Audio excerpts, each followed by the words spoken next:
Welcome back to BikeBeat, your home for honest, in-depth motorcycle reviews and two-wheeled passion.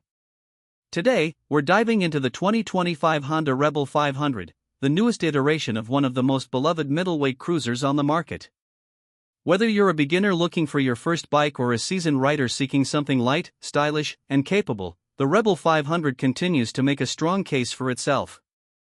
At first glance, the 2025 Rebel 500 carries over the same stripped-down, modern retro aesthetic that has defined the line since its reintroduction. It's clean. It's compact. And it strikes that fine balance between custom attitude and functional design. For 2025, Honda has refined the paint finishes, offering fresh colorways like matte laurel green metallic and pearl black that subtly elevate the bike's visual appeal without pushing it into flashy territory. The blackout treatment on the engine, frame, and forks gives it that minimalist, urban edge we've come to love. But it's not just about the looks. The Rebel 500 still runs on Honda's tried and true 471 cubic centimeters parallel twin engine. It's liquid-cooled, fuel-injected, and based on the same power plant found in the CBR 500R and CB 500F, but tuned for a smoother, more linear power delivery. That means excellent throttle response, especially in the low to mid RPM range, which is where most cruiser riders spend their time anyway. The result?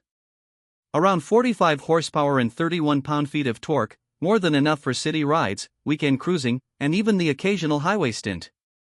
The 6-speed gearbox is slick and predictable, and the assist/slipper clutch makes shifting in traffic feel effortless, reducing fatigue during longer rides. Performance-wise, the Rebel 500 is about confidence and control. The low 27.2-inch seat height gives you a grounded, secure feel, especially for shorter riders or beginners. At 408 pounds wet, the bike feels nimble and manageable, ideal for navigating urban traffic or tight parking spots. Its low center of gravity helps stability at slow speeds, and the lightweight makes it a blast to throw into corners. The front fork is a 41mm conventional telescopic setup, and the rear features dual shocks with preload adjustability. It's not sport bike stiff, but it handles rough city roads and twisties better than you'd expect from a cruiser in this class.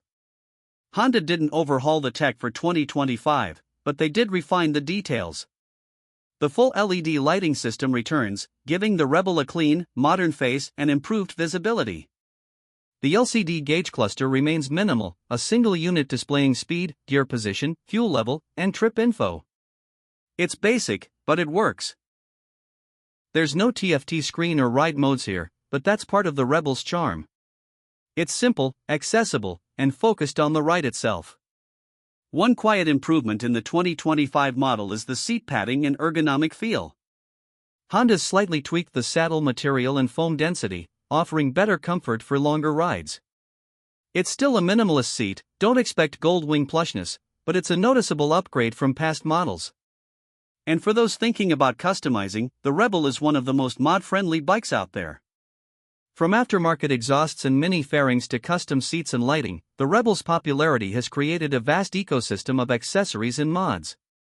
Braking duties are handled by a single 296mm disc up front with a 2-piston caliper, and a 240mm disc in the rear. ABS is standard for 2025 in many markets, adding an extra layer of safety, especially for newer riders. It's not an aggressive braking setup, but it's more than capable of stopping the bike confidently in both dry and wet conditions. Now, let's talk price. The 2025 Honda Rebel 500 comes in at an MSRP of around $6,699 in the US, though it may vary slightly based on location and dealer fees. For that price, you're getting Honda reliability, great resale value, and a machine that doesn't intimidate, it invites. Factor in the low maintenance costs, excellent fuel economy, averaging around 65 miles per gallon, and you've got a bike that's not only fun but also economical for commuting or weekend fun. So who's the Rebel 500 for? Honestly, almost everyone. Beginners will love the low seat, manageable power, and friendly handling. Experienced riders looking for a lightweight cruiser will appreciate its urban practicality and the ability to make it truly theirs with custom mods. And commuters will find a trustworthy daily machine that won't break the bank.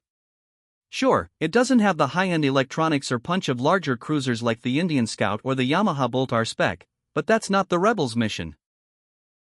It's about accessibility. It's about nailing the basics and doing it with style. In a world of increasingly complex motorcycles, the Rebel 500's biggest strength is its simplicity, and the confidence it gives you every time you throw a leg over.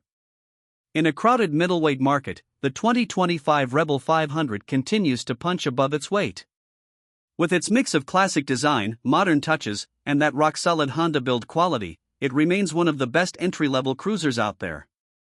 Whether you're just starting your riding journey or coming back to bikes after a break, the Rebel is more than just a name, it's a gateway to freedom, stripped of gimmicks and packed with soul. That's it for today's deep dive on the 2025 Honda Rebel 500.